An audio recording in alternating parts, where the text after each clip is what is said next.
Olá a todos, boa noite. Daqui Rui Gabriel, espero que estejam todos já recuperados da passagem de ano, né, desta semana, e do Natal. E este é o nosso primeiro Hangout da tribo de 2016. Eu, quando era miúdo, pensava que quando chegasse ao ano 2000 já estava velho. E, portanto, agora deve ser mais velho ainda, né? Já passaram mais de 16 anos. Hangout da tribo de 2016. Está aqui o som. Ok, aqui estou lá. Ok, e então, já vi que o som está bom. Quero dar as boas-vindas a todos, especialmente às pessoas novas que estão aqui, que são sempre muitas todas as semanas. Um abraço aos nossos amigos de Espanha que estão a seguir este Hangout também. Vou tentar falar devagar. Okay? Eu sei que não é fácil, porque começo a entusiasmar-me e começo a falar depressa, mas eu vou tentar falar devagar. Okay? Então, hoje vamos falar sobre um assunto que é provavelmente um dos assuntos mais importantes de todos, que é como encontrar um propósito para a vida, né? Toda a gente pergunta, isso do sentido da vida? Eu não sei se da vida será o mesmo que o significado da vida. Uma coisa, o significado é uma coisa muito pessoal, né? Cada pessoa atribui um significado às coisas que faz. E nesse sentido, o sentido da vida não é mais do que o significado que nós lhe atribuímos, né? O que é que nós andamos aqui a fazer neste mundo e se isso serve para alguma coisa, e no caso de servir para alguma coisa, para que é que serve? Né? Eu penso que o sentido é isso. Nessa direção do significado. Na verdade, um propósito é aquilo que dá intenção a tudo aquilo que nós fazemos. É boa ideia pegar um caderno como este, tomar notas, ok? É boa ideia, porque vamos dizer várias coisas que podem ser interessantes e vamos fazer também alguns exercícios que podem ser bastante interessantes. Um propósito é mais ou menos uma intenção. Quando nós fazemos as coisas com uma certa intenção, elas alinham-se de uma determinada forma. Não é? Nós não podemos, não é possível, continuadamente fazer coisas com a intenção oposta. Eu quero fazer uma coisa, vou tratar mal uma pessoa, com a intenção dela se fazer sentir bem. Okay? Podes fazer isso uma vez ou duas, não é? Mas se continuares, a tua intenção na realidade revela-se por aquilo que fazes continuadamente, não é? Então a intenção não pode ser fazer a pessoa sentir-se bem se a faz sentir mal constantemente. Não quer dizer que não lhe possa chamar a atenção uma vez ou outra, fazê-la sentir-se mal porque cometeu algum erro, ou ajudar a pessoa a perceber uma direção errada que ela pode estar a tomar, ou o que for, né? Isso pode fazer a pessoa sentir-se mal momentaneamente. Mas se fazemos isso constantemente, então não posso dizer que o meu objetivo é fazer a pessoa sentir-se bem, porque ela está sempre a fazer sentir mal. Então as nossas ações, a intenção por detrás das nossas ações, acaba por determinar o resultado que as nossas ações têm. E eu imagino que essa intenção, para mim, essa intenção é o nosso propósito. É um propósito. Fazemos as coisas com um objetivo, com um propósito, com uma intenção, com uma finalidade, com um significado. É tudo a mesma coisa no contexto em que eu vou usar hoje aqui esta noite. Okay? Só para nós estarmos mais ou menos esclarecidos como é que nós vamos usar aqui as palavras.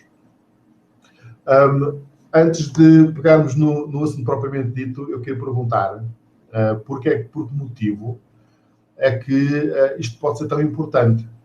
Por que razão é que ter um propósito é tão importante, ter uma intenção é tão importante.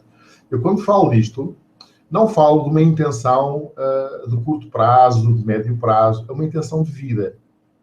É uma intenção de vida.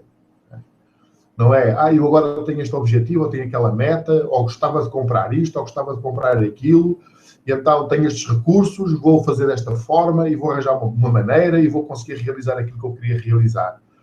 Isso está bem, está perfeito. E podemos viver de meta em meta, um bocadinho assim à vista, não é? E o tempo vai passando, e sem nós nos apercebermos, pequeninas decisões que nós vamos tomando, vão nos levando numa direção que normalmente não é aquela que nós queremos. E aquilo que eu te estou a dizer é verdade, falo por experiência própria também. Precisamos de estar com atenção, porque se nós não tivermos um propósito de vida, uma intenção de vida bem definida, acabamos por poder ir tomando pequenas decisões que nos vão levando numa direção que não é aquela direção que nós queremos estar, que nós queremos ir. Isto acontece com todos nós. Quando um jovem termina o seu secundário e vai para a universidade, queria ir para uma universidade, acaba por ir para outra, que era a sua segunda ou a sua terceira opção. É um pequeno desvio, pode ser um pequeno desvio àquilo que a pessoa queria. Depois, mesmo não sendo um desvio, mesmo sendo uma coisa que a pessoa até quer e é uma direção que a pessoa descobre que afinal é mesmo aquilo que a pessoa queria, mas depois acaba o curso e vai tomando pequenas decisões. Se calhar vai arranjar um emprego que não tem nada a ver com aquilo que ele tinha estudado, uma coisa provisória, só para ir pagando as contas. E, portanto, a vida vai ficando em stand-by e uma decisão puxa outra, uma decisão puxa outra, uma decisão puxa outra. E, passado uns anos, essa pessoa casou, tem os filhos, tem um emprego e o seu propósito de vida nem sabe qual é já. Ou nunca chegou a descobrir. Porque o dia-a-dia levou-o numa determinada direção, foi tomando decisões em cima de decisões, em cima de decisões, ação em cima de ação, ouvindo uma opinião de um lado, uma opinião do outro, sendo influenciado por umas coisas, não se deixando influenciar por outra, foi determinando o rumo do seu caminho. E passado um tempo, essa pessoa encontra-se numa determinada posição, numa determinada situação. E chega a uma altura, e garanto não, porque eu não posso dizer isso, mas estava para dizer que chega a toda a gente, mas pode não chegar a todos, mas chega à grande maioria das pessoas. Chega a uma altura que nós olhamos um pouco para trás e pensamos, mas o que é que eu ando aqui a fazer? Afinal, para que é que isto serve? Do que é que me serve fazer isto ou fazer aquilo, ou ter este resultado ou ter aquele resultado? Para quê? Porquê? Por que motivo? Qual é o objetivo disto tudo? E é muito interessante porque muitas pessoas fazem esta pergunta quando chegam a uma determinada idade. Acima dos 40, começa-se a fazer este tipo de perguntas. Mas muitas pessoas fazem-no antes também. Há muitos jovens que fazem essa pergunta. Muitos jovens. Teenagers começam a pensar, mas o que é isto? Que sentido é que isto tem? Para que é que isto serve? O que é que eu ando aqui a fazer? E depois, se reparares, essas perguntas todas da adolescência são todas sufocadas pelas decisões que vamos tomando, pelo ritmo, a labuta do dia-a-dia que começa a entrar, do estudo, do emprego, da carreira, ou do desemprego, ou dos problemas económicos, ou do casar e dos filhos, ou das responsabilidades, ou da casa, ou das contas. E essas perguntas, que eram perguntas tão importantes de serem respondidas, ficaram colocadas de lado e diz-se, isso são coisas de adolescentes, são coisas dos novos. Os novos é que se preocupam com essas coisas. É uma criancice pensar nisso. E depois passamos aquela fase toda e muitas pessoas começam a pensar que realmente não é criancice nenhuma. É a única pergunta importante que nós podemos fazer na nossa vida é o que é que eu estou aqui a fazer? Qual é o meu propósito? E se quer escrever, escreve. A pergunta é esta. Qual é a minha missão? Qual é a minha missão? O interessante é que isto é tão importante descobrir porque todas as coisas que nós fazemos, se estiverem alinhadas e sintonizadas com a nossa missão, são todas fáceis. E se não estiverem alinhadas com a nossa missão, são todas difíceis. É muito interessante. Nós podemos ter uma vida fácil ou podemos ter uma vida difícil. Atenção, quando eu digo fácil ou digo difícil, não significa não superar dificuldades, não significa não ter problemas para resolver, não é isso. Estou a falar da vivência do processo. A vivência pode ser agradável, pode ser recompensadora, ou pode ser frustrante e pode ser aniquiladora da pessoa. Não é? É disso que eu estou a falar. Quando uma pessoa está a fazer as coisas que não têm nada a ver consigo, naturalmente pode fazê-las e pode viver numa frustração enorme, anos a fio. E acaba por não saber, não ter realizado aquilo que tinha para realizar. Vou-vos contar uma história, a mim marcou muito esta história, muito. Ouvi há uns anos atrás em Madrid e vou contá-la agora, porque é realmente importante esta história. Ajuda a ilustrar isto. Há pessoas que têm uma vida realizada e só têm essa vida realizada porque têm uma missão e cumprem essa missão todos os dias e sentem-se felizes por isso. Não significa que não tenham dificuldades. Têm dificuldades, com certeza, mas isso não significa que não sejam felizes na mesma. Que as coisas não corram com normalidade e com fluidez. É, claro que sim. Então vou contar esta história. É uma história muito interessante que eu ouvi em Madrid. E então, é uma pergunta, começa com uma pergunta. E a pergunta é esta. Alguns de vocês, se calhar, já sabem, mas quem souber, não diga. Como a gente costuma dizer nas anedotas. Então, é para escrever aqui no chat aqui da sala, ok? Da página. Então, vou fazer a pergunta. A pergunta é esta. Qual é o terreno, eu não sei qual é, sabe, o terreno imobiliário, né? O terreno, metros quadrados de terreno para construir uma casa num determinado sítio custa X, para construir uma casa num outro sítio custa Y, custa ou vale, né? Vale Y ou vale Z. E então quero perguntar-te qual é o pedaço de terreno, e vou-te dizer o tamanho. Esse tamanho podem ser mais ou menos, sei lá, uns 2.000 metros quadrados. Quais são os 2.000 metros quadrados mais valiosos que existem no mundo? E se consegues imaginar que 2.000 metros quadrados são. O que é que estará nesse terreno que faça com que ele valha tanto dinheiro? Queres pensar um bocadinho sobre isso? Podes escrever aí no teu caderno. Escreve aí. Qual é o terreno mais valioso que existe no mundo? É muito valioso porque tem lá alguma coisa de muito valor. Né? Tem lá alguma coisa de muito valor. E esta é uma pergunta muito interessante de se responder. Então, algumas pessoas respondem terreno imobiliário numa grande cidade, no centro de uma cidade. Outros dizem que é um terreno de ouro. Outros dizem que é um terreno que tenha um poço de petróleo.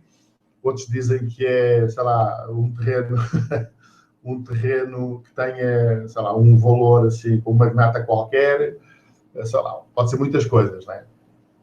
Onde se possa cultivar coisas assim interessantes que valem muito dinheiro, não sei. De cada um fica à sua consideração. Então já estão a pensar nisso? Ok, estou a ver aqui os comentários, quais são as vossas opiniões. Então, eu vou-vos dizer qual é o pedaço de terreno que vale mais de todos os que existem no mundo. Sabem qual é? É o cemitério. E não é porque não é o valor imobiliário do cemitério. É o valor humano que lá está.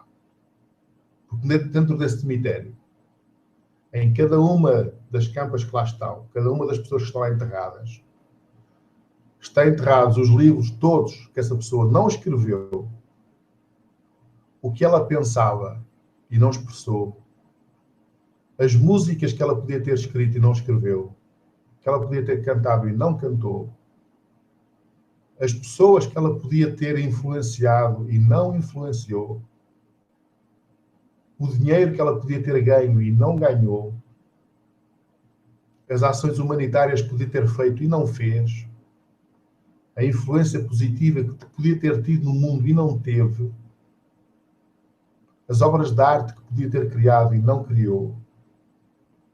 E quando aquela pessoa morreu, tudo ficou ali enterrado com ela. Em potencial. E se nós encontrássemos uma forma de ir lá e libertar o potencial que está dentro do cemitério, o mundo mudava instantaneamente. Acabava a fome, as guerras, as pessoas ganhavam um sentido novo para a vida delas, de repente aquele valor todo que está ali, sair de cá para fora, mudava o mundo. Nem precisávamos daquele valor todo. O valor de meia dúzia daquelas pessoas, se tivesse sido expresso na sua totalidade, mudava o mundo. Se vocês quiserem pensar um bocadinho, imaginem meia dúzia de grandes figuras que ajudaram a mudar o mundo nos últimos 100 anos. Einstein, Madre Teresa, este Papa, o João Paulo II também, o JFK, todos aqueles que vocês possam imaginar. Okay? E se formos andar mais no passado, os profetas, o Maomé, e o Buda, e o Jesus Cristo, imaginem que vamos juntar aqui, não sei, 20 pessoas que tiveram um impacto tão grande no mundo. E imaginem que essas 20 pessoas, são só 20, nos bilhões de pessoas que a Terra já produziu, neste momento são 7.200 milhões de pessoas, mas ao longo da história produziu muitos milhões de pessoas. Imagina que retirávamos estes 20 da história. O quanto a falta que estas pessoas fariam aqui. Consegues imaginar como é que seria a vida sem a influência positiva desta meia dúzia de pessoas? É inacreditável, não é? É uma coisa muito interessante, é que essas pessoas, quando apareceram na Terra como nós, vou dizer um segredo. Quando essas pessoas apareceram, elas não sabiam o que é que tinham cá fazer. Não nasceram com um manual de instruções agarrado à fralda, a dizer, tu vais ser isto, vais fazer aquilo, vais ser assim, vais ter este efeito, vais ter aquela influência. Eles não sabiam. Exatamente como tu não sabes, exatamente como eu não sei. Sabes o que é que eles fizeram? E eles começaram a viver uma descoberta. E é uma coisa muito interessante. Eu apercebi-me disso há muitos anos atrás. Eu estive num seminário, fui quase padre missionário, tive muitos anos lá. E uma das coisas que eu achei interessante, lá falava-se destes assuntos e dizia-se descobrir a vocação. Descobrir a vocação. Vocação é um chamamento. É um chamamento. Esta linguagem, sendo uma linguagem própria da Igreja, é uma linguagem adequada. Okay? O chamamento é algo que está fora de nós. Não é uma coisa que está dentro de nós, é uma coisa que está fora. Eu acredito mais que é uma coisa que esteja dentro, não é? Nos impele, em vez de ser algo de fora que nos chama. Não é? Mas eu penso que o conceito é exatamente o mesmo. E na altura, quando eu estava a estudar a Bíblia e estudava essas coisas, um conceito que me foi transmitido, que eu achei espetacular, foi do facto de Jesus Cristo ter descoberto a sua vocação. Ele teve, em algum momento da vida, de ter dúvidas, de fazer perguntas, de tentar perceber o que é que estava a acontecer. Não é que ele tivesse alguém ao lado que já tivesse feito o mesmo e ele pudesse seguir uma pessoa que tivesse feito o mesmo que ele fez. Não tinha propriamente, né? Fez uma coisa muito nova. Né? E ele não sabia. E para mim, sendo eu ainda adolescente, quando foi dada esta informação, foi-me cruzei com esta informação, faz todo o sentido. E eu senti, pois é verdade, porque ele teve que descobrir tal e qual como nós. Eu não sei se vocês conhecem a história do Buda, do Siddhartha Gautama, né? Do Siddhartha. Há um livro, procurem na internet, encontram rapidamente, ok? Eu tenho várias cópias do essay chamado Siddhartha. O livro chama-se Siddhartha, com 2 Ds e um H. E eu tenho várias cópias porque eu viajei um bocado e sempre que mudava de país eu comprava uma cópia na língua desse país. Então, estava aqui em Portugal, comprei o livro em português, mas depois fui para a Itália, o livro ficou cá e eu queria ter o livro comigo, então comprei-o em italiano. E depois de Itália fui para a Espanha, tive um ano em Madrid, mas deixei o livro em Itália, e então quando cheguei a Madrid comprei o livro em espanhol. E então tenho várias cópias em várias línguas. Mas eu recomendo muito, muitíssimo. É um romance, não é uma biografia do Buda, é um romance, mas é baseado, não é só baseado nos factos que se conhecem, que não são muitos, mas é um percurso espiritual, de descoberta. Isto é muito interessante, a pessoa a perceber-se que estas pessoas todas tiveram que viver um processo de descoberta. Não é que de repente bateram com a cabeça num sítio e acordaram a saber tudo o que era preciso ser feito. Ninguém sabia. A Madre Teresa tem histórias inacreditáveis acerca da missão dela, como é que ela percebeu que tinha aquela missão. E ela lutou contra ela a vida inteira. A vida inteira. Não sei se vocês sabem, mas a Madre Teresa é uma das mulheres no mundo que geriu mais dinheiro. Né? Uma mulher que fez um voto de pobreza. Né? Foram centenas de milhões de dólares que ela geriu, né? De doações que ela canalizou para as obras sociais que ela fazia. E ela tinha este poder imenso de atrair e de captar muita gente por causa da espiritualidade imensa que ela tinha. E toda a gente a conheceu velha, curvada, velhinha, com aquele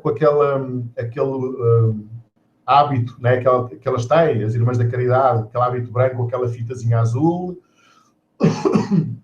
Todos nós a conhecemos assim. Ninguém a conheceu nem jovem, nem de meia idade, nem nas dúvidas, nem nos problemas, nem a perceber o que é que Deus queria dela, qual era a missão dela no mundo. Ninguém acompanhou isso. A biografia dela é espetacular. E a biografia espiritual dela é incrível, das dúvidas, dos medos. É uma coisa inacreditável. E é muito interessante nós seguirmos o percurso que estas pessoas, que para nós são referências, né, toda a gente as conhece, mudaram literalmente o mundo, mas não eram diferentes de nós em coisa nenhuma. Tiveram que fazer o seu caminho, o seu percurso, lutar, ultrapassar dificuldades, dúvidas, resistir, tudo exatamente da mesma forma que nós. Mas sabes o que é que acontece? Chega uma altura que parece que nós aqui chamamos muito caiu a ficha, né? Dizemos isso muitas vezes, pá, caiu a ficha. Quer dizer, nós tomamos uma consciência imediata e súbita de alguma coisa. Né? Não sei se já vos aconteceu alguma vez, ou digo especificamente, não sei se já te aconteceu, mas às vezes parece que vem assim um relâmpago na noite escura e entendemos uma coisa que não tínhamos entendido ainda. E nós dizemos isso, caiu a ficha, não é? Este processo acontece muitas vezes. Acontece, e sempre que isso acontece, a nossa consciência, a nossa capacidade de entender as coisas amplia-se. Nós crescemos, de repente, bum, ficamos com uma capacidade melhor para entender as coisas e para perceber melhor o que é que está a acontecer à nossa volta. E isto vai acontecendo de vez em quando ao longo do caminho. Depois acontecem coisas muito importantes, que são as resistências. É muito importante isto. Tantas pessoas que têm uma missão e têm uma direção e por algum motivo decidem fazer uma coisa completamente diferente. Eu acredito que é mesmo a maioria. Eu acredito. Porque se não fosse a maioria das pessoas não dizia que a vida é difícil, ou que ganhar dinheiro é difícil, ou que o mundo é hostil, ou que a sociedade não presta. Eu não sei. Eu penso que não ouvi muitas pessoas a dizer isso se a maioria das pessoas seguisse a sua missão e o seu propósito e soubesse qual era. Às vezes a pessoa não sabe. Vou dar um exemplo. É comum que uma pessoa que tem uma dificuldade de saúde coloque como primeira prioridade a sua saúde. É normal, não é? Sei lá, uma pessoa que tem uma dor de barriga, de repente já não interessa nem o dinheiro, nem o trabalho, nem a família, nem os amigos, nem os copos, nem os petiscos, para tudo, para o mundo, agora tem que tratar disto, porque ela não consegue fazer mais nada a não ser aquilo. Então, chama-lhe a atenção muito, né, esse problema que a pessoa tem. Pode ser um problema físico, pode ser também um problema emocional, uma situação emocional muito intensa, tanto para o negativo como para o positivo. Sei lá, faleceu alguém de família e a pessoa, de repente, o mundo inteiro mudou as cores. A percepção das coisas desapareceu, mudou-se, transformou-se. Passou a haver outras prioridades, de repente. Ou uma pessoa está apaixonada. E uma pessoa está apaixonada, de repente, acontece exatamente o mesmo. O mundo muda toda à volta. Vê as coisas de outra forma. E a sua vida vai numa direção diferente.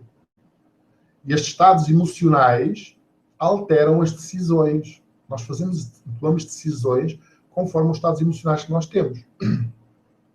A não ser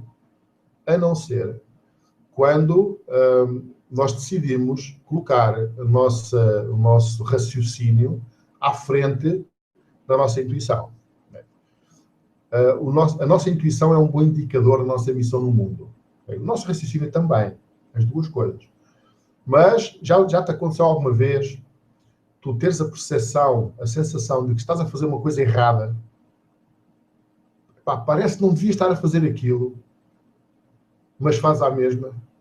Forças-te, racionalizas, faço isto por isto, e por aquilo, e por aquilo, e por aquilo, e arranjas uma quantidade de justificações para fazer uma coisa que não tem justificação nenhuma, e que tu sentes que não tem justificação nenhuma, só porque tu achas que aquilo é benéfico para ti, só por isso. Já te aconteceu? Se calhar está a acontecer agora, né? Ou não sei. Mas a verdade é que é comum. É comum. Não é normal, mas é comum. O normal seria nós vermos as coisas com clareza à nossa frente, aprendermos o máximo que temos que aprender e perseguir a fazer diariamente aquilo que nos leva na direção que nós queremos ir. Isso chama-se viver com um propósito. Outra coisa diferente é, eu quero ir nesta direção, mas agora parece conveniente eu fazer aqui uns desvios.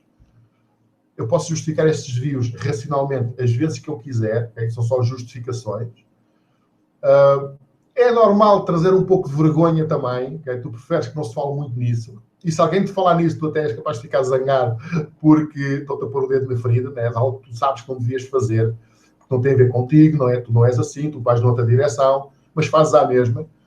E isto faz com que fiques sensibilizado e, claro, e podes reagir com alguma violência a alguém que te fale no assunto, porque tu arranjaste estas justificações todas para fazer uma coisa que não é aquilo que te pertence. Okay? Tu não és assim, não é nessa direção que tu queres ir. Isto, nós tomarmos este tipo de decisões e fazermos este tipo de coisas é aquilo que nos impede de ter resultados fáceis e de ter a vida facilitada. Porque é difícil. Não vai funcionar. Vai-te levar numa direção que tu não queres ir. Tudo o que tu fizeres vai ser com muito esforço. E depois, mesmo que tenhas resultados, mesmo que tenhas algum sucesso, ou mesmo que tenhas muito sucesso, porque tu és determinado e queres e vais, no final olhas para trás e vês que não valeu a pena. E não valeu a pena. Andaste a escalar a montanha errada.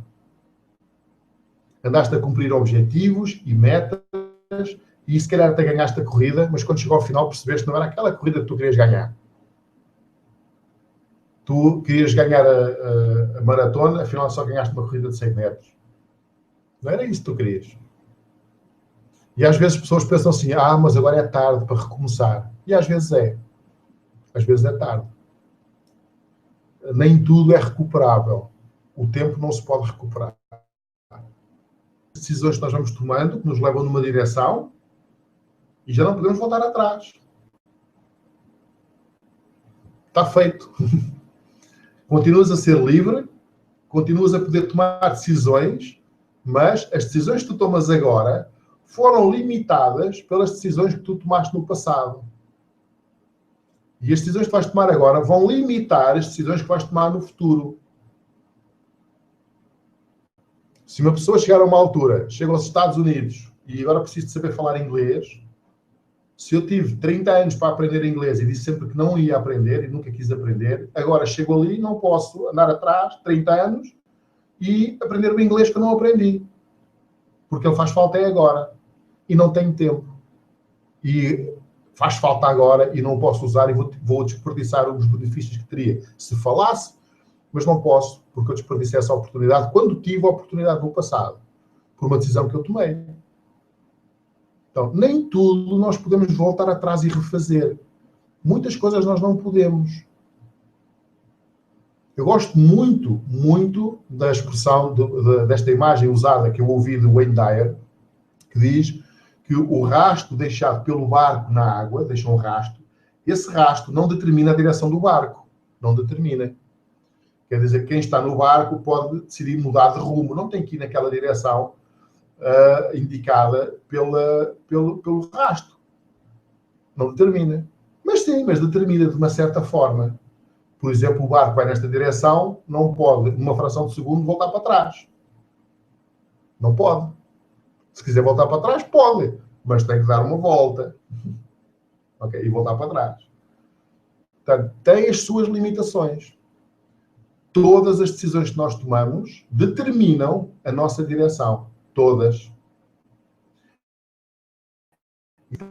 Passando, o tempo vai passando, tomando decisões que nos levam numa determinada direção, e chega uma altura, é tarde demais.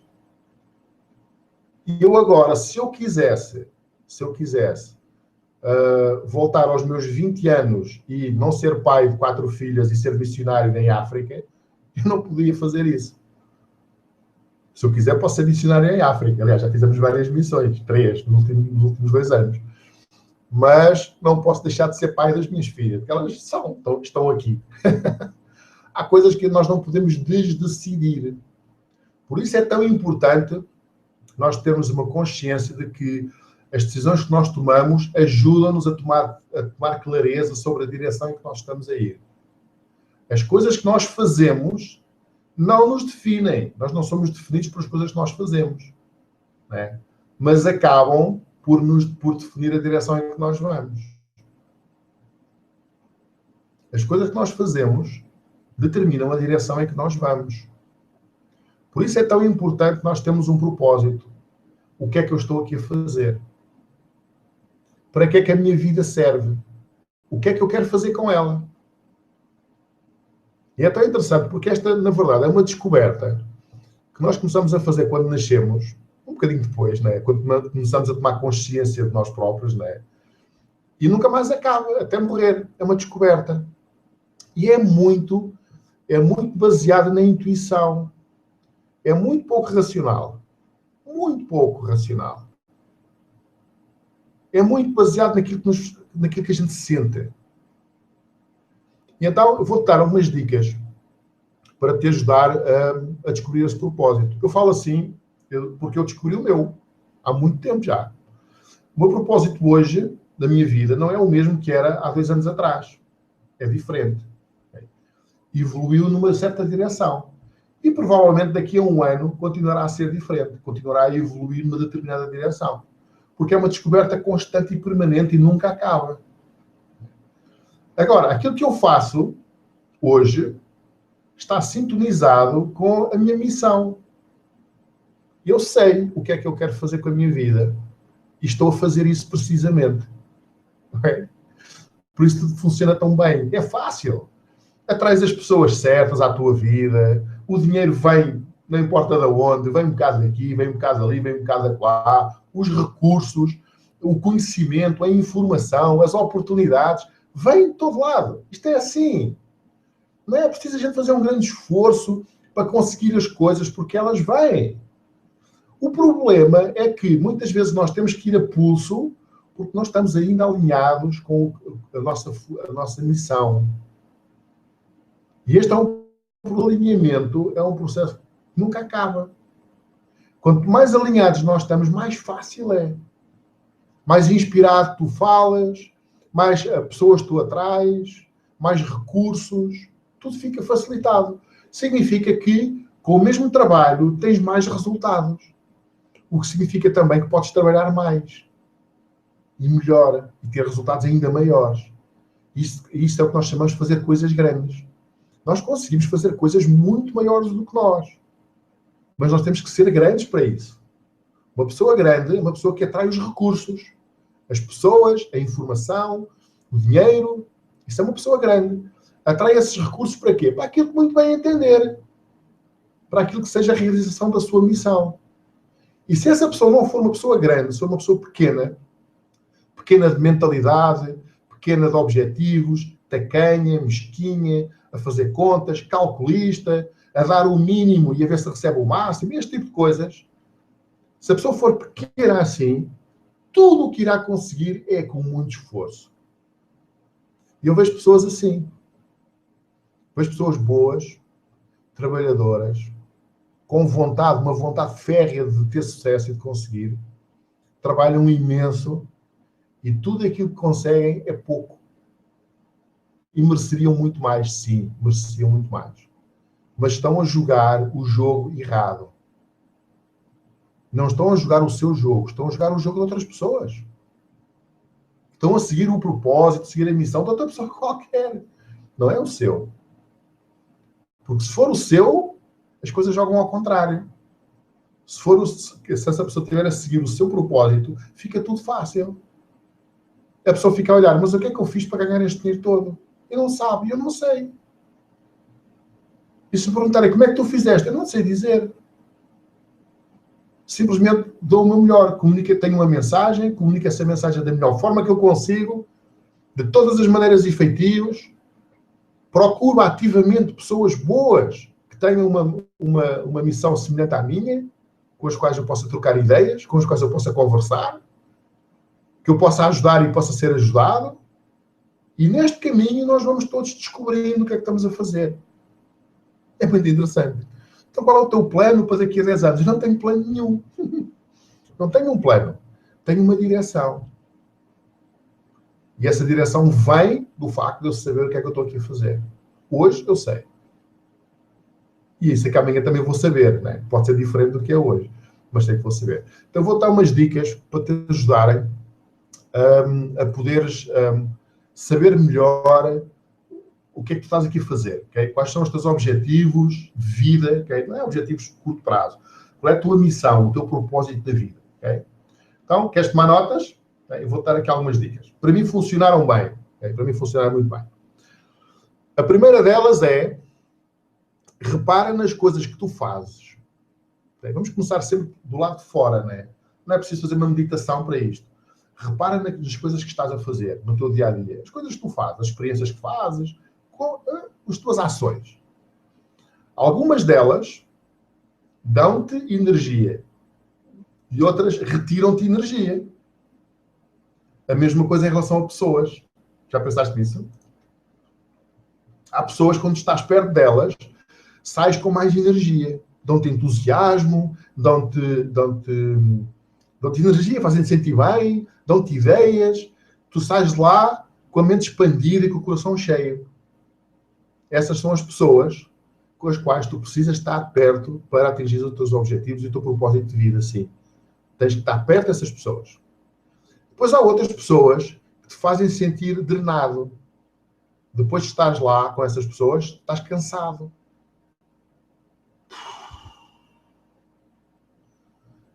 Fogo, estás lá, estás meia hora com aquela pessoa, parece que tiveste 3 dias a fazer uma coisa qualquer. Parece que tiveste uma viagem de avião de 10 horas. Estás esgotado. Essas pessoas não são pessoas boas para ti. Não quer dizer que não sejam pessoas boas. Não são pessoas boas para ti.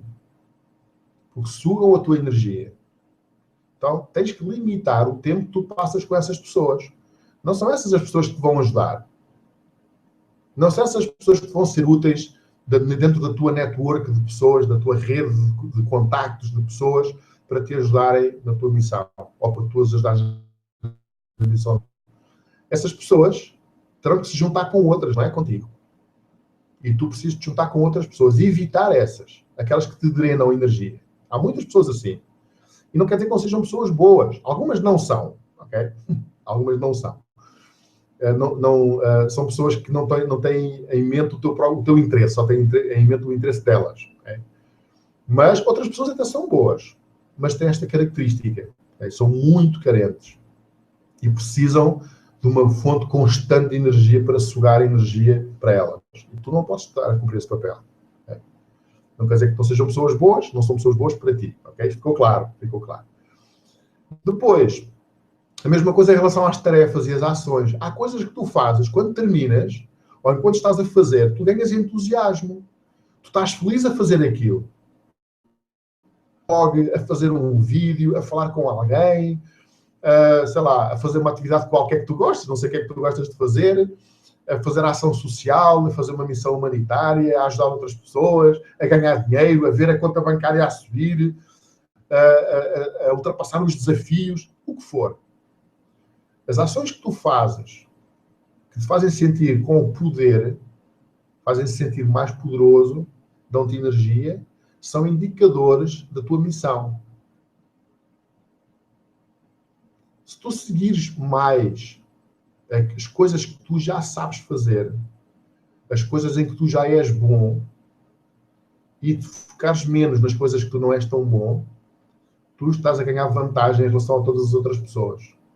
Eu aprendi há um tempo atrás, erradamente, disseram-me assim: Rui, tens de focar nas tuas debilidades para melhorar.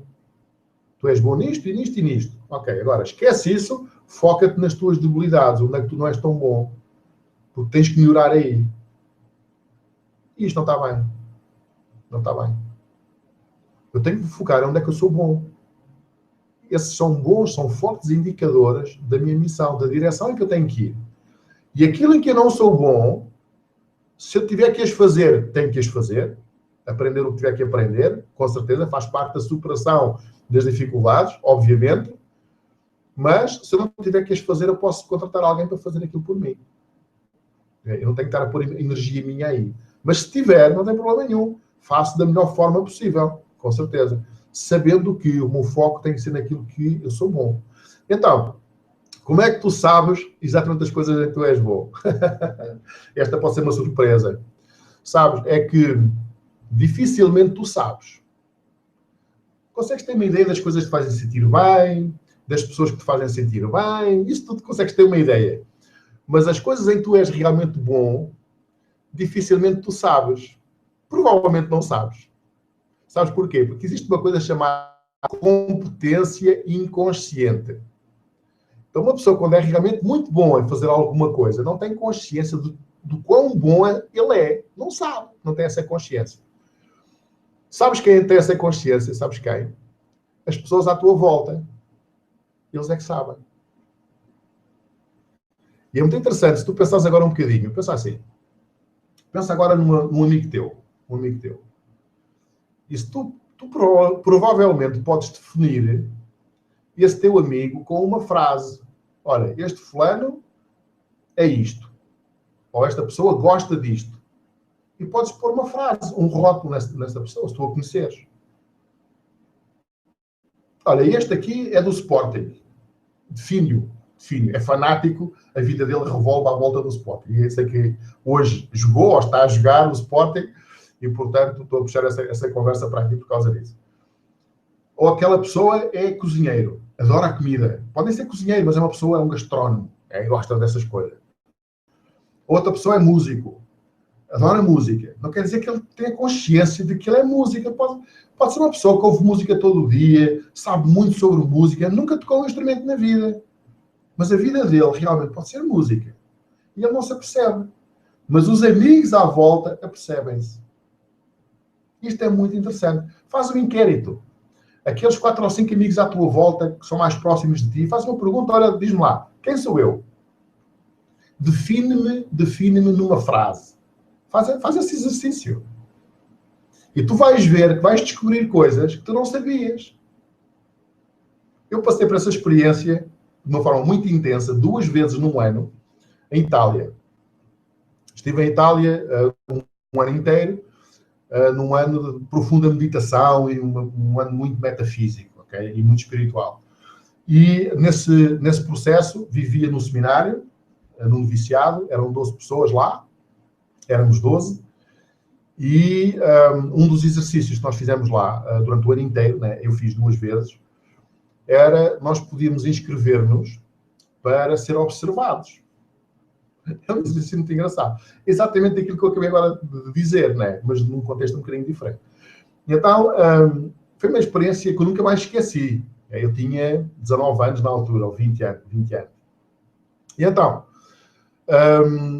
inscrevi-me, a gente inscrevia-se lá, e durante essa semana toda, todos os outros companheiros lá nos observavam o que nós fazíamos, no trabalho que fazíamos na quinta, tínhamos uma horta onde cultivávamos a nossa própria comida, tínhamos uma oficina onde fazíamos peças de madeira, trabalhos em madeira para vender, tínhamos, claro, uma vida espiritual muito intensa, muitas horas de meditação, muito treino a esse nível, e fazíamos várias coisas, tínhamos atividades.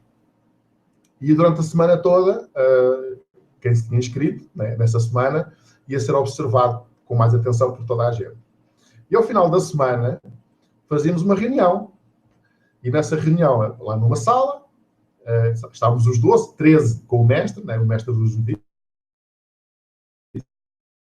Nessa reunião havia só uma regra. A pessoa que estava a ser objeto, entre aspas, de avaliação, não podia falar.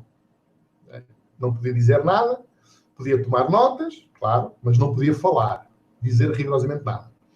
E todas as outras pessoas que estavam ali podiam dizer o que muito bem entendessem, à vontade. A terminar esse exercício, à porta para fora, nunca mais ninguém tomava esse assunto em consideração. Portanto, não se fala mais disto. Começa-se aqui, termina-se aqui, e lá fora nunca mais ninguém fala do assunto. É para morrer aqui. Para as pessoas estarem todas à vontade a dizer de tudo o que quisessem. É um exercício muito interessante. Com 19 jovens entre os 19 e os 30 anos, mais ou menos. Havia um com 29, havia um com 35, realmente já. Então era assim, foi um exercício muito interessante. E é muito engraçado, a primeira vez que eu fiz esse exercício. As pessoas começaram a dizer coisas acerca de mim e eu não fazia ideia nenhuma. Parecia que estavam a falar de outra pessoa. Eu olhava para aquilo, a sério. Mas tu pensas isto de mim? Mas eu sou assim. Mas eu sou assim. Estes gajos estão loucos. E então percebi porque é que razão havia esta regra da própria pessoa que está a ser avaliada, né? Não falar. Porque a vontade era só era me levantar e dar um soco lá em 2 ou 3 das coisas que eles estavam a dizer de mim. Né? E depois percebi, pois, é verdade, faz sentido eu não poder falar, né? Porque havia ali discussão. Porque estavam a dizer coisas de mim que não eram verdade. De maneira nenhuma. Eram as coisas mais absurdas. Algumas positivas, outras negativas. Mas quase todas absurdas. Poucas tinham alguma coisa a ver comigo. Na minha perspectiva. Foi muito interessante. E foi tão bom, esse exercício foi muito duro, como podem imaginar, né? Foi muito, muito violento. Para mim, pessoalmente, né? Perceber como é que as outras pessoas me viam, mas foi tão transformador que, passado uns meses, eu fui pedir outra vez, okay? Para fazer outra vez o mesmo exercício. Porque houve uma quantidade de coisas que eu não gostei de ouvir, okay? E fiz questão de superar essas coisas. Não é? E então, a forma como as pessoas à nossa volta nos veem é um ótimo indicador daquilo que nós somos, a direção em que nós estamos a ir, as coisas que nós gostamos de fazer, as coisas em que nós somos realmente bons. Por exemplo, costumam-te pedir conselho acerca de alguma coisa.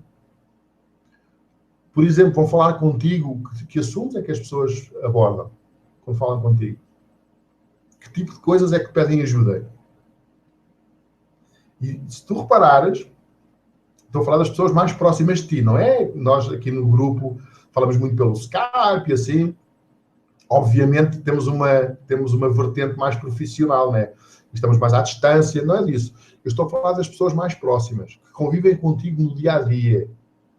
Essas são aquelas que que te percebem melhor, que te veem fora do contexto do trabalho. É muito interessante este exercício. Faz esse exercício. 5 ou 6 pessoas. Vai-te ajudar muito a tu perceberes a pessoa que tu és. E sabendo a pessoa que tu és, vai-te ajudar muito a perceber a direção em que tu queres ir. Porque a pessoa que tu és não é o que as outras pessoas pensam de ti. Não é. Mas vai-te ajudar a entender-te melhor. Vai ajudar-te a descobrir melhor. Não é que o que eles dizem tem a razão. Não, eles estão a dar a perspectiva deles, não é? Que é limitada e é curta e pode ser falsa, não é? Mas ajudam-te a entender-te melhor. Mas definitivamente ajuda-te a entenderes qual é a imagem que tu estás a projetar à tua volta. Porque daí, da imagem que tu projetas à tua volta, da energia que tu espalhas à tua volta, vêm os aliados, vem o dinheiro, vem a facilidade das coisas, vem os recursos, vem o conhecimento, tudo aquilo que nós estamos aqui a falar. É? Então isto ajuda-te muito. Não significa que o que eles dizem seja o teu propósito de vida ou que eles façam um retrato verdadeiro de ti. Não. São indicações. Indicações da imagem que tu estás a projetar lá fora, junto às pessoas à tua volta. E são dados que tu podes usar para te melhorar, seja no que for. Este é um bom exercício. E o outro exercício para fazeres é o terceiro, é o segundo. O primeiro é este, pedir às pessoas. O terceiro, o segundo é este. É um exercício muito comum, que muitas pessoas fazem, eu faço com alguma regularidade, é escreveres o teu epitáfio. Sabes o que é o epitáfio? Quando uma pessoa morre, vai para o cemitério e depois põe uma pedra em cima e diz lá, aqui jaz o fulano tal, e a seguir uma frase que resume a vida daquela pessoa. Se tu morresses hoje, esse teu epitáfio dizia o quê? Aqui jaz o Rui Gabriel que foi, ou fez, ou teve, ou determinada coisa. Escreve no teu caderno, escreve. Isto é um exercício para fazer. Aqui jaz, põe o teu nome e a seguir a frase que resume a tua vida até agora. E depois de fazer esse exercício, que é muito importante, mostra a posição em que tu estás agora. Depois de fazer esse exercício, precisas fazer outro. que é escrever ao lado outro epitáfio, aqui jaz fulano tal, o teu nome, e a seguir pões a frase pela qual tu queres ser conhecido quando fores embora. Essa frase pela qual tu queres ser conhecido é o rótulo que tu estás a colocar em ti mesmo, neste momento.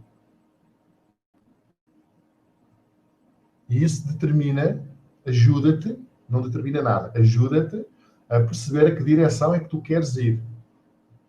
É mais um elemento na descoberta.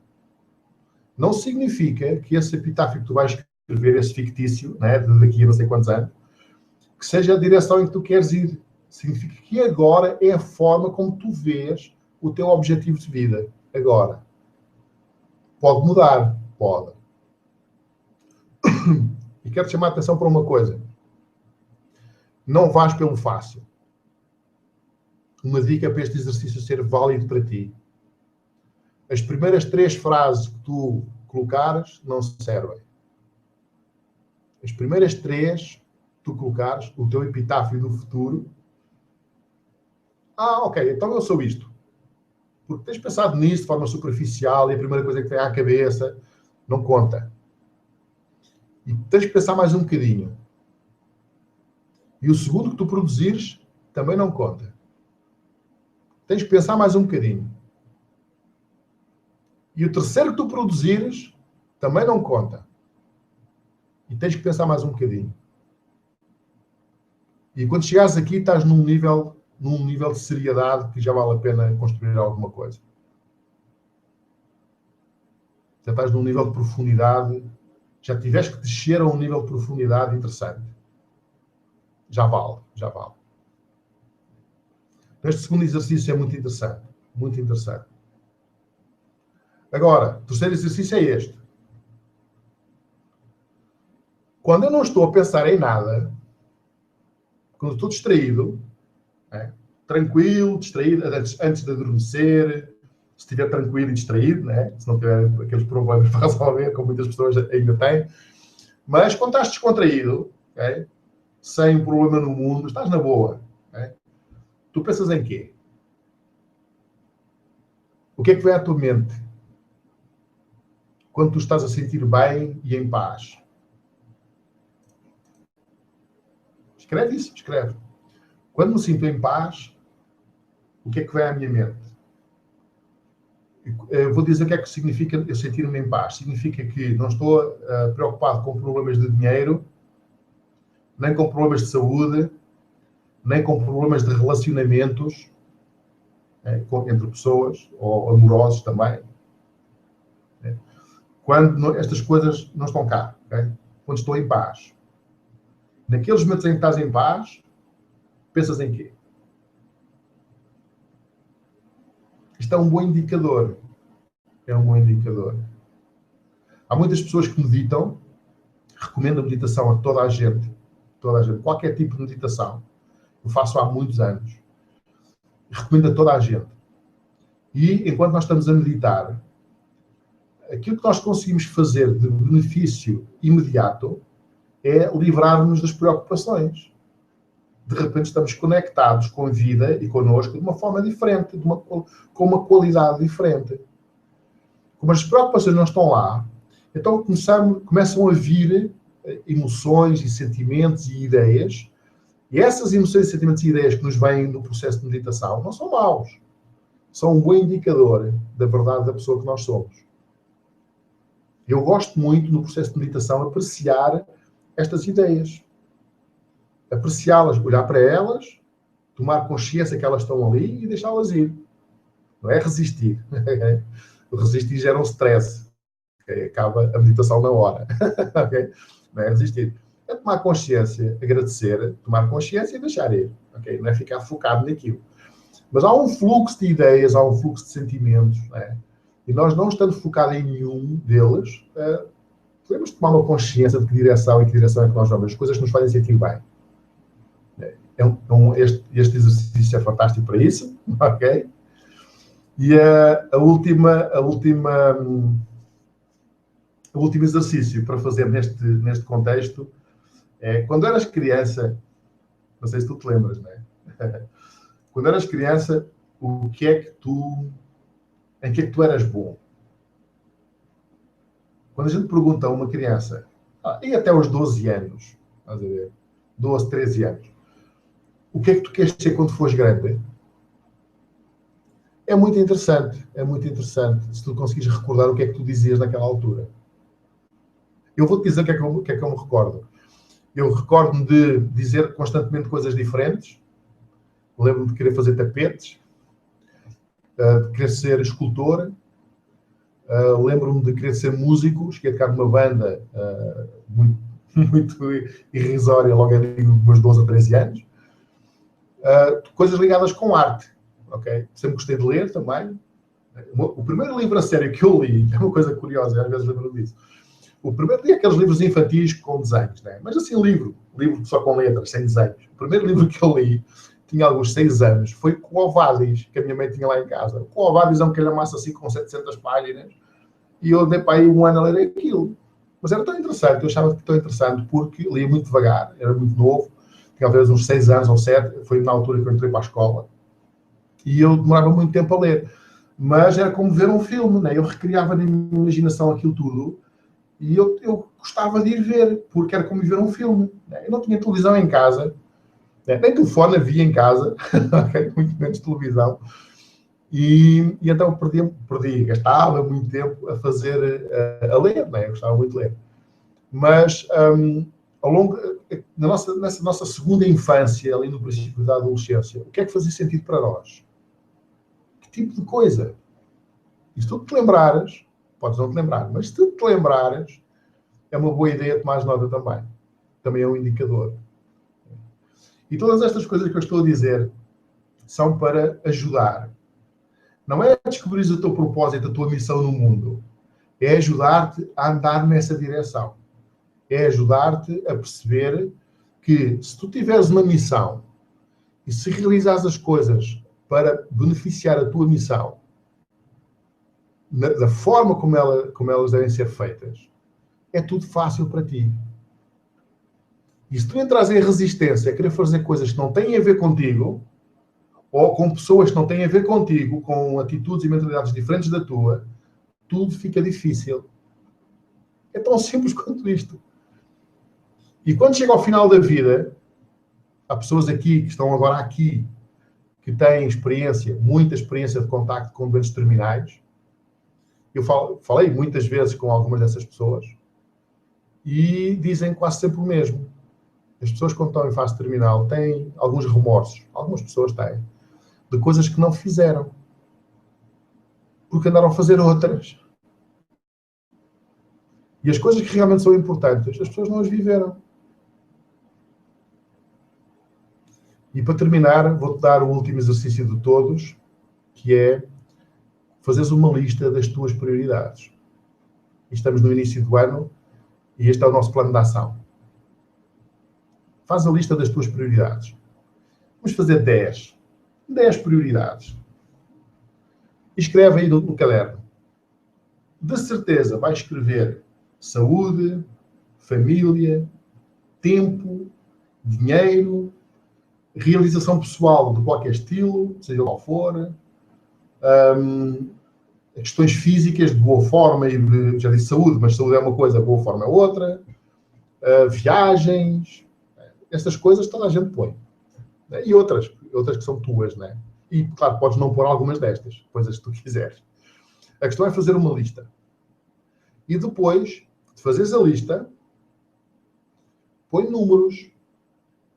E enumera com o número 1 aquilo que realmente é mais importante para ti. Põe lá, número 1, esta. Número 2, aquela. Número 3, aquela. Número 4, aquela. Faz isso. Eu não vou esperar agora para fazer, não é? Vamos continuar. Mas depois de fazeres, pões por ordem. E tu sabes, a tua prioridade número 1 é a primeira que está em cima. E vou-te dizer o que é que significa prioridades.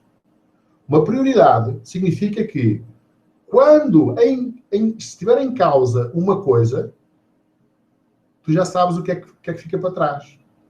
Por exemplo, eu posso ganhar 1 milhão de euros ou posso, sei lá, casar com a minha mulher. Imagina, dizia eu que ia ser postar desses termos. Então eu vou ver as minhas prioridades. Se os relacionamentos, o relacionamento amoroso ou família estiver abaixo do dinheiro, é fácil escolher. Ok, a minha mulher fica de lado, eu vou atrás de 1 milhão de euros. Porque o dinheiro está à frente, é uma prioridade acima, neste caso, da minha esposa, da família. Mas se for a família primeiro que o dinheiro, não há dúvida. Então, o dinheiro fica para lá, eu vou com a família. Se for posto na situação em que tenha que optar. Dificilmente isso acontece. Normalmente nós podemos conciliar muito mais coisas do que aquelas que temos que optar. Mas, quando tem a ver com a gestão do nosso tempo, a gestão do tempo é baseada nas prioridades. Isto é muito importante. Se tu colocaste como família número 1 e dinheiro número 5, e quando chegar a hora de tu teres de trabalhar umas horas extra e por causa disso prejudicares o tempo que tu tens para a tua família, das duas uma, ou tens que repensar as tuas prioridades, ou estás-te a mentir a ti próprio, dizendo que fazes isso, eu agora trabalho muito, não tenho tempo para a família. A família é o mais importante. E eu agora não tenho tempo para a família, porque tenho que trabalhar muito para ganhar dinheiro, para mais tarde ter tempo para a família. É o maior engano, a maior desculpa que uma vez ouvi. E já ouvi muitas vezes. Eu também já a disse. É a coisa mais horrível. Porquê? A família passa. Os miúdos crescem. As oportunidades que tu perdes com o teu filho pequeno hoje, nunca mais os voltas a ter. Nunca mais dizem papai e mamãe pela primeira vez. Nunca mais dão o primeiro passo outra vez. Nunca mais. Passou. Nunca mais. E cada vez que perdes uma oportunidade destas, estás-te a enganar a ti próprio, dizendo que a família está em primeiro lugar. Então, se fores honesto, tens de fazer uma de duas coisas. Ou mudas a atividade, a ação, e colocas o teu tempo e a tua energia conforme as prioridades que elas tiverem, ou então alteras as prioridades. E passa a ser honesto. A minha vida é assim, na prática, as minhas prioridades são estas. Não é a teoria. Na prática, as minhas prioridades são estas. Primeiro lugar, trabalho. Segundo lugar, dinheiro. Terceiro lugar, estilo de vida. Quarto lugar, parecer que ganho mais que os outros, né? O ego. E se a gente reparar, depois vem quinto lugar, a saúde. Sexto lugar, a família. Sétimo lugar, os filhos. E pronto, por aí fora. Isto faz algum sentido? Como é que uma pessoa que vive assim, que diz uma coisa, que sente, e é genuíno quando diz, a minha prioridade é esta, mas depois leva uma vida a fazer outras coisas completamente diferentes, como é que a pessoa pode chegar ao final da vida e olhar para trás e dizer, eu tive uma vida realizada? Não. Vai dizer, eu andei a escalar a montanha errada. Afinal, eu não fiz isto e não fiz aquilo, e não fiz aquilo, e não fiz aquilo. Estes são os remorsos, entre aspas, as penas que as pessoas têm quando estou a morrer, quando estou na fase terminal. Olhar para trás e ver aquilo que não fizeram. Que realmente não gastaram o tempo e a energia a fazer o que era realmente importante para elas. Isto é importante. Isto é importante. A tua lista de prioridades vai determinar a tua agenda. A forma como tu tens o teu dia é a forma como tu tens a tua semana. E é a forma como tu tens o teu mês. E é a forma como tu tens o teu ano. E é a forma como tens a vida toda. Não te podes enganar a pensar, estou a fazer isto agora, mas é só agora, porque depois vai ser diferente. Não vai. Não vai. Pode ser, mas tens que mudar. Não é? E podes mudar daqui a uma semana, podes mudar hoje. Okay? Mas essa mudança tem que ser operada. Okay? Então eu gosto muito de dizer que a nossa agenda não mente. A agenda não mente. Aquilo que nós fazemos é que determina as nossas prioridades. É que nos mostra quais são as nossas prioridades verdadeiras. Não tem mal nenhum. Só temos é que as pôr por ordem na realidade como elas são. Para não nos andarmos a enganar a nós próprios, nem enganar ninguém. E se elas não forem como nós gostamos, temos que mudar a nossa ação. E, terminamos hoje a nossa formação sobre, neste caso, acabámos por falar em prioridades, mas o tema foi o propósito, não é? A tua missão no mundo. E todas estas coisas que nós aqui falámos ajudam a montar as peças num puzzle. Esse puzzle não está montado. As peças que eu te dei agora, eu não te as dei, tu já as tinhas. Só te chamei a atenção para elas, para tu poderes começar a jogar com elas e a montá-las à tua maneira. Se esse trabalho não for feito, a tua vida vai ser sempre muito difícil. E se esse trabalho for feito continuadamente, a tua vida começa a ser progressivamente mais fácil. E mais fácil, e mais fácil, e mais fácil. Isso significa que tu vais ganhando capacidade para fazer coisas maiores, e maiores, e maiores, e maiores. E eu não sei onde é que está o limite. Eu acho que não há limite. Alguém podia imaginar onde é que iria chegar a mensagem e a influência de Jesus Cristo em Nazaré? Quando ele nasceu, ou quando ele andava lá miúdo a correr descalço lá na Galileia? Alguém podia imaginar? Ou no Buda, quando ele decidiu sair de casa, rico, da casta mais elevada da sociedade, os Brahmas, ele sair de casa e decidir largar tudo e viver como um mendigo? Alguém podia imaginar a influência no mundo que ele podia ter? No Oriente inteiro? Ou Maomé, quando ele fugiu, estava a ser perseguido lá em Meca. Alguém podia ter imaginado que aquelas 2 a 3 pessoas iam produzir o que produziram hoje? De positivo. É incrível, não é?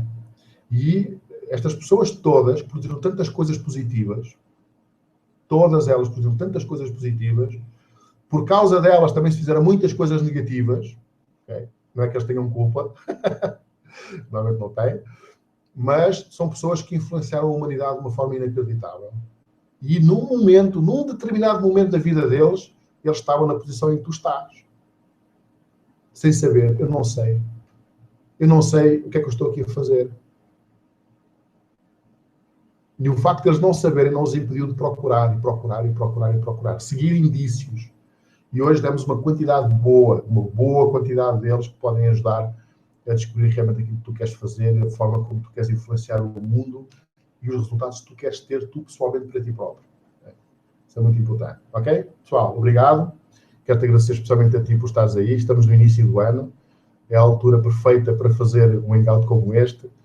Quero-te dizer que aprecio muito, muito, muito o facto de estares aí e quero-te garantir que eu estou aqui para tudo o que for preciso. Okay? Tudo que tiver ao meu alcance e coisas que também não estavam ao meu alcance e vão passar a estar. Okay? Um grande abraço a todos e vemos na próxima semana no próximo hangout da tribo. Tchau, tchau.